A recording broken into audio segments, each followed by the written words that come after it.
Welcome to the Inspiring Coaches Show, the podcast devoted to inspiring coaches to bring their professional dreams to life by revealing the knowledge, insights, and best practices of other inspiring coaches. I'm your host, Jen Anderson, PCC, early settler of the coaching industry, lover of all things coaching, and what coaching is doing to make the world a better place. Well, hello out there. As all of you know, I love to start every podcast with some kind of a celebration.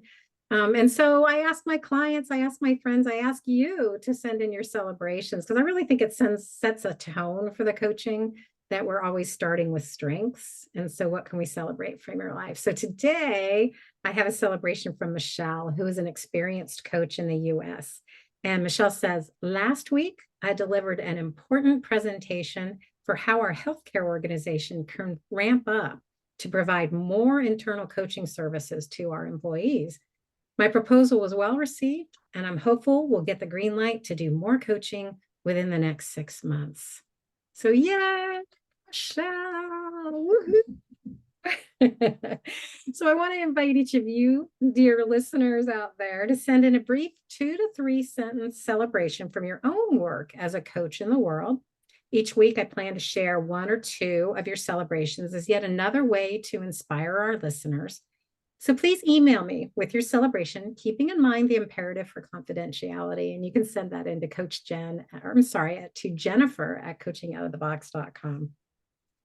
So today, our guest coach is Natasha Allen, who is a PCC. And with over 14 years of professional coaching experience, Natasha's passion, purpose, and profession is teaching women entrepreneurs how to scale their businesses through sales and branding strategies. Natasha's zone of genius is helping successful and motivated women break the cycle of imposter syndrome, be comfortable with no longer playing by the rules, and start coloring outside the lines to tap into their genius. Simply put, and I love this so much, and Natasha knows it, Natasha's superpower is helping women unleash their inner badass.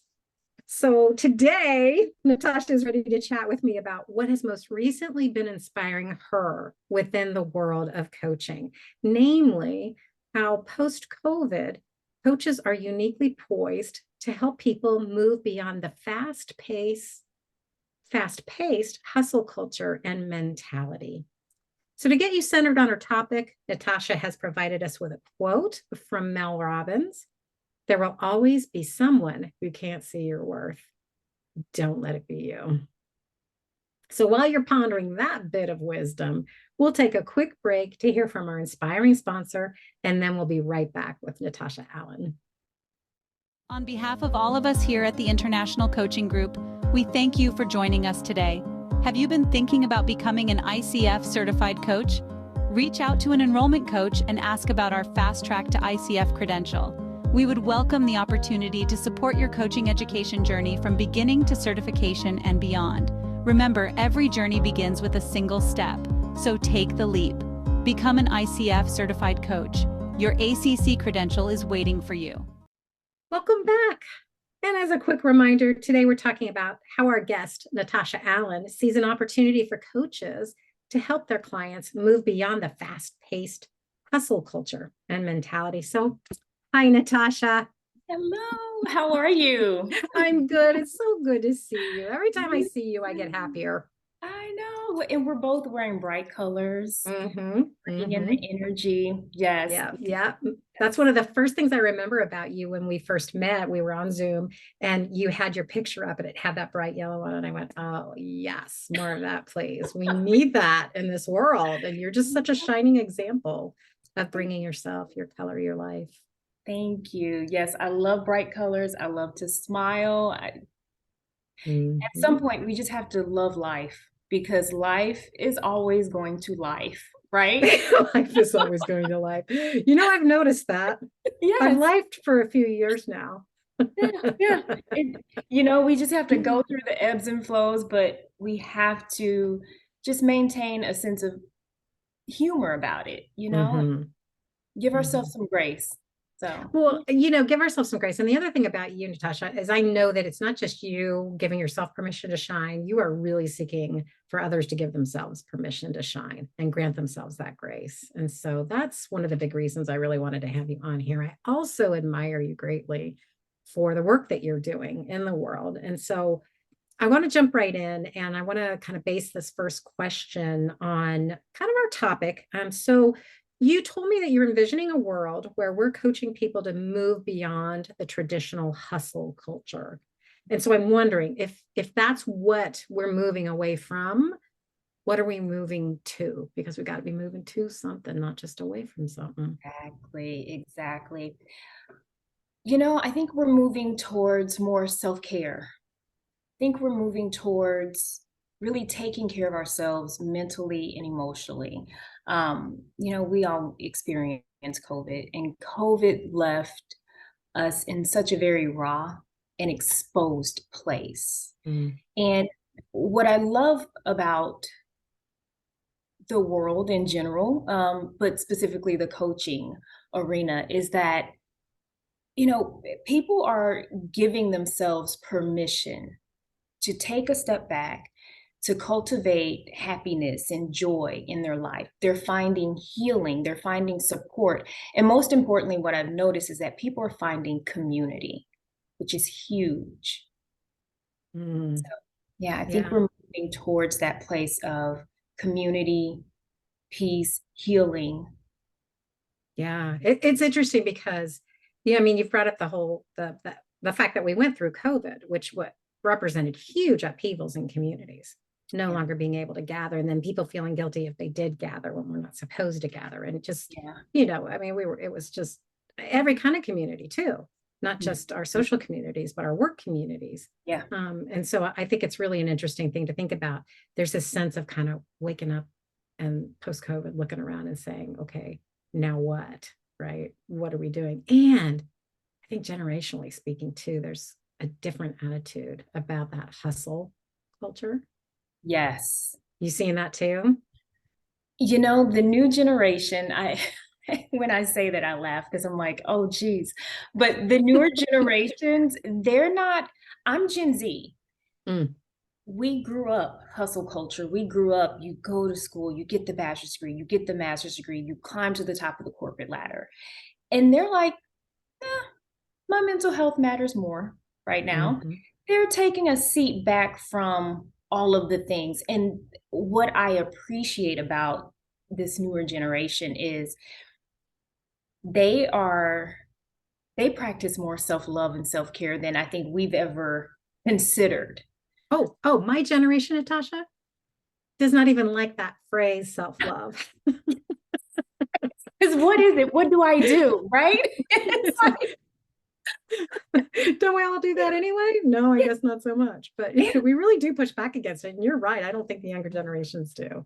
No, they embrace it. And that's just a different level of respect.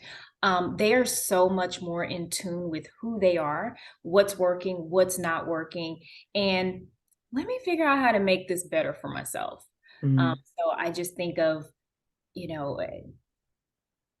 working from home. I think they thought about that way before COVID. Way before.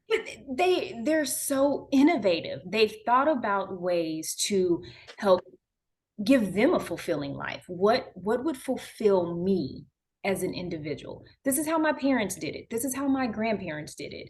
And so I had a bird's eye view of that. That's not going to work for me. And that's what I appreciated, because they're so innovative. And things are changing. I mean, look at the economy around us. Gosh, I'm dating myself, but I can remember just having email, for the first time, whereas they're running businesses from their cell phones, and was some of the first ones to do it. Matter of fact, the video thing too. That's the thing, older generations not so comfortable with video until COVID, and then we had to be. But these, the younger generation has really, really embraced it. And so, I love it. I love it that it's all changing so much. And it represents really interesting opportunities for us as coaches, as well as the coaches from that generation, so Gen Z, what's the age range for Gen Z? I never Oh can keep gosh, I that have right. no idea. Not sure. Okay. All right. Well, shoot, somebody out there probably does. No. Okay. So I have another question for you that kind of came out from some of the things that you sent me to think about. So one was thinking about our coaching community now and how it's evolving and changing and growing. You acknowledge that there are now more coaches than ever before, which is, I think we talked about this before the show, that it's actually a great thing because it means more people are getting coached Yes. and more coached people in the world and more coaches in the world means the world is becoming a better place because that's what we're about. But you said you have both a twofold hope and vision around this. So what are you really envisioning? When you think about an industry growing, sometimes we think about what's prohibiting, like, oh gosh, it's growing, there won't be any opportunities for me. That's where our mind naturally goes. My hope and my vision, as you said, is it's really twofold. It's that people will continue to just put themselves out there, get certified as a coach. um, you never know who is listening. You never know what soul you are about to inspire, right? Put Mhm. yourself out there. And the second thing is that, most importantly, put service over ego. Mm, As coaches, man, the greatest pleasure, I would say, is sharing your knowledge, impacting someone's life. Um, but when you put service above everything, that's when you have the ability to really change and inspire, change lives, inspire, and impact lives. Because now you're moving with purpose. You're not moving with ego. Ego can definitely be felt, right? And so, whether it's serving someone with the knowledge that you have, the wisdom that you have, with smile, with a shift in your energy, but put service before ego every time. And really ask yourself, be intentional and ask yourself, how can I show up in this space? How can I show up for this person, for this group? Be of service. I have a question for you, and maybe a little bit of a curveball, but I'm sure you've thought about this. So many times coaches find themselves delivering their coaching services to organizations and people within organizations who really have more of a culture of that hustle, Yes. right? That mentality and that culture. How do we reconcile that? I don't know, disparity isn't quite the word, but I think you know what I'm going for here. Mm-hmm. Interesting that you asked me that. That's something. Well, I know who you work with. Right. So, the biggest thing is that I think it starts with branding yourself. Because when you brand yourself, you can step forward with confidence, energy, right? You know who you are, you know what you deliver, right? So, really branding yourself, knowing this is how I'm presenting myself. But I think most importantly, walking in there knowing that it's okay, right? Walk in there, take up space. Wherever you're at, you belong to be in there, right? You belong to be there. Take up space, your gifts, your talents, that space needs you. And so take a step back from ego, learn how to be of service, but know that that's where you belong. And know your worth as well. I know that one of the things that I learned, I worked on with my coach, my mentor coach, long time ago, was owning my talents and gifts, which you just referenced. But that's a part of being of service, is knowing what your talents and gifts are, how you can be of service, but being able to stand firmly in the power of that and be able to say, you know what, I'm just really good at this. Yeah. Right? Yep. But it's not an ego thing. Mm-mm. Um, But I can remember, and this is a while back, but people would kind of say, "You're so confident. How are you so confident?" And it's like, well, it's confident born of experience and really taking the time to understand. Right. So it's not just, I'm just going to pop in and say I'm the best at this. Yeah. It's Yeah. not about that. So I think that's really interesting. So the branding piece because many of our listeners are people who are really finding their niche. They're finding how to be of service and how to be true to themselves. Yeah. What can you say about, I'm going to go back to that original question around the culture, the hustle culture. We may be serving people for whom their corporate culture is not necessarily, it's really about hustle and get it done. Yeah. So how do you take that brand, translate it so that you're serving the sponsor as well as your client? How have you been able to kind of make that work? Ooh, love it. This is going to sound interesting. Good. That's what we're here for. So, value proposition. Yeah. Knowing your value proposition. When you know your value proposition, you know who you service, you know your people know you. And sometimes it may not be in alignment. And that's okay, because not every opportunity is the right opportunity. But when you know your value statement or your value proposition, it allows you to do exactly what you were just saying, to just be confident. This is what I'm standing on. This is who I am. I know this is a hustle culture, and that's okay. Let's discuss possibly a workaround. Let me show you how you can still do what you need to do as an organization, how I can help you get there. Well, Right? yeah, achieve the goals, but it doesn't have to be with that culture. Exactly. And I don't have to become that.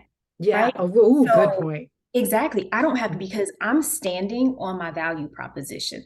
This is what I offer. This is your pain point. This is how I can benefit you. Right. And this is how I'm going to show up. So let's talk about collaboration. Let's talk about partnership.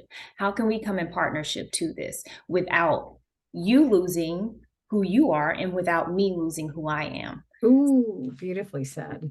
Yeah.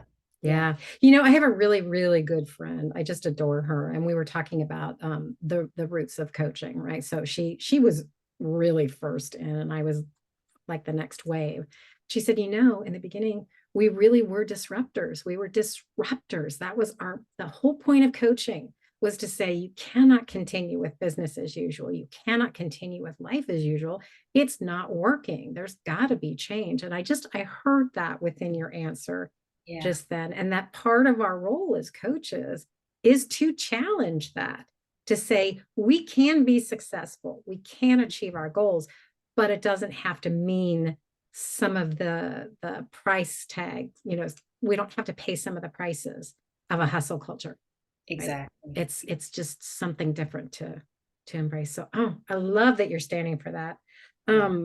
So we've got to, oh my goodness, we've got to wrap up, but I want to ask you a couple more questions. So Natasha, what do you wish you'd known when you first got started as a coach 14 years ago? Oh, gosh.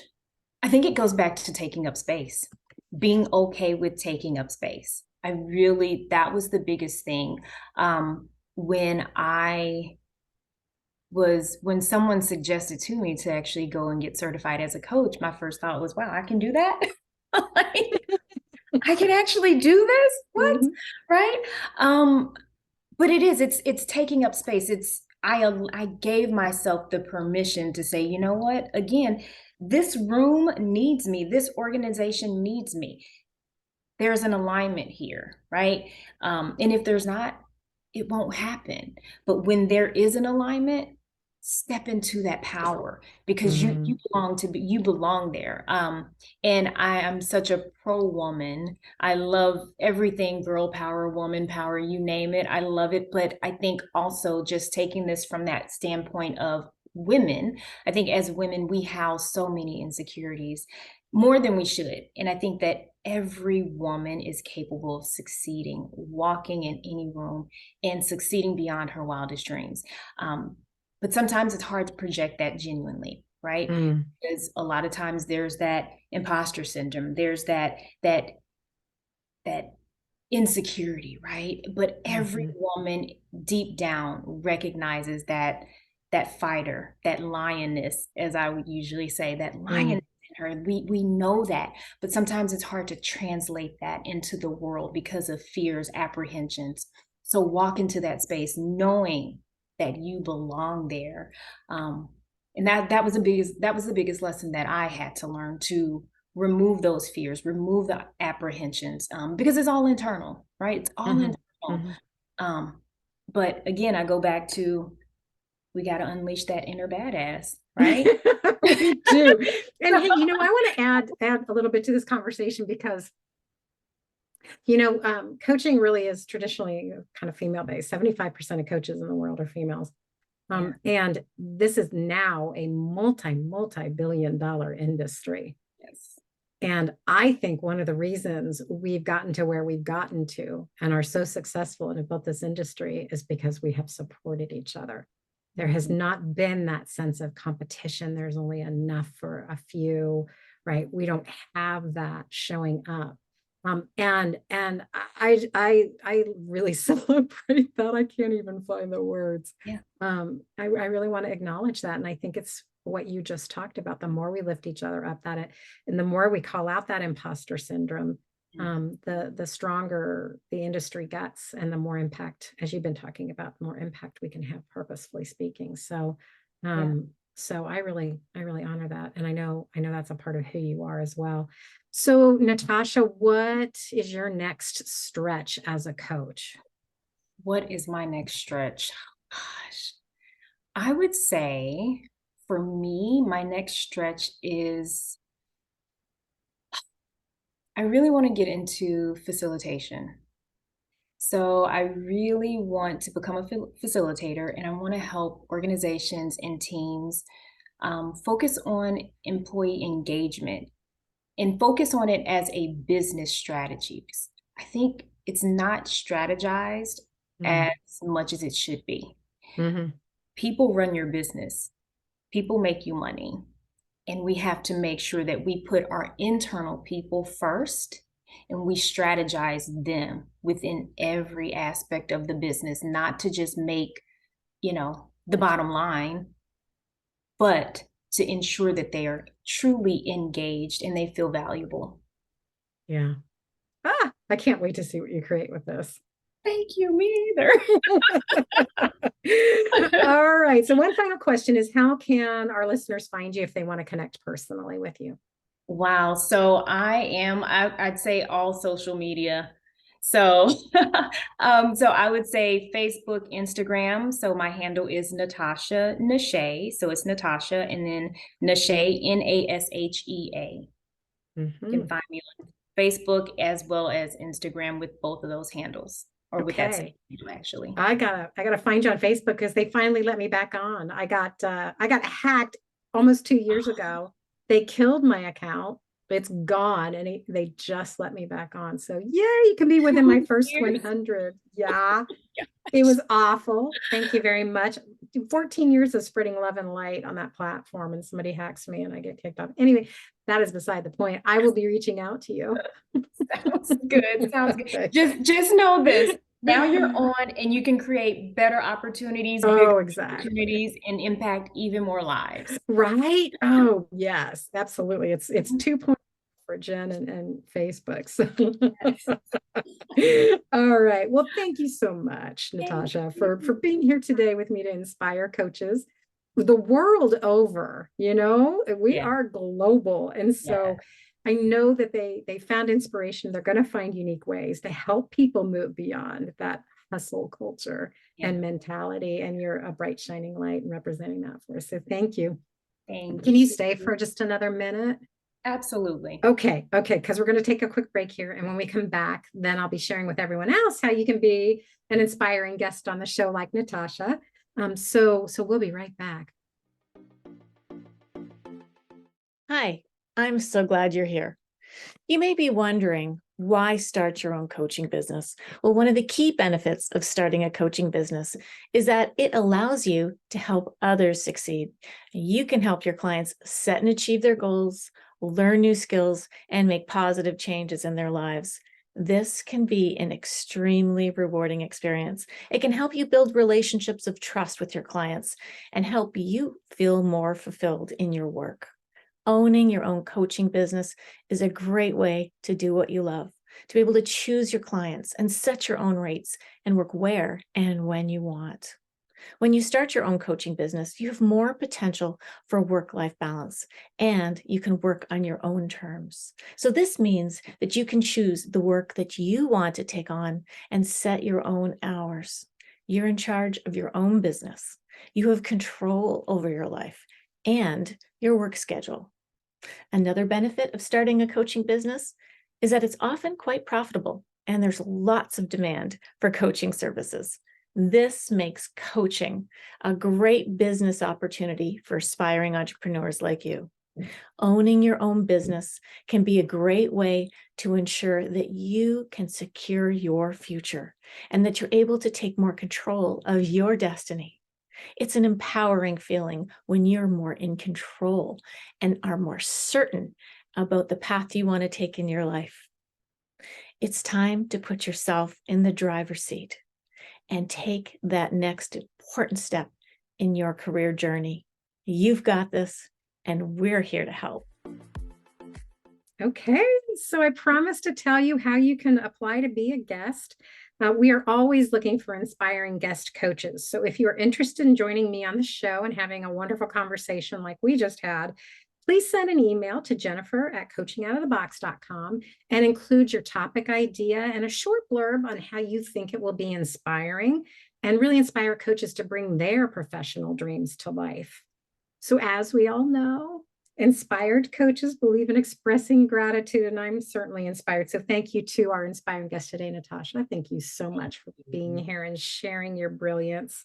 And thank you to our sponsor, the International Coaching Group. And most of all, thank you to each of you out there listening, dear coaches, for committing yourself to constantly seeking inspiration to bring your coaching dreams to life. So until next time, I'm Jen Anderson, and this is The Inspiring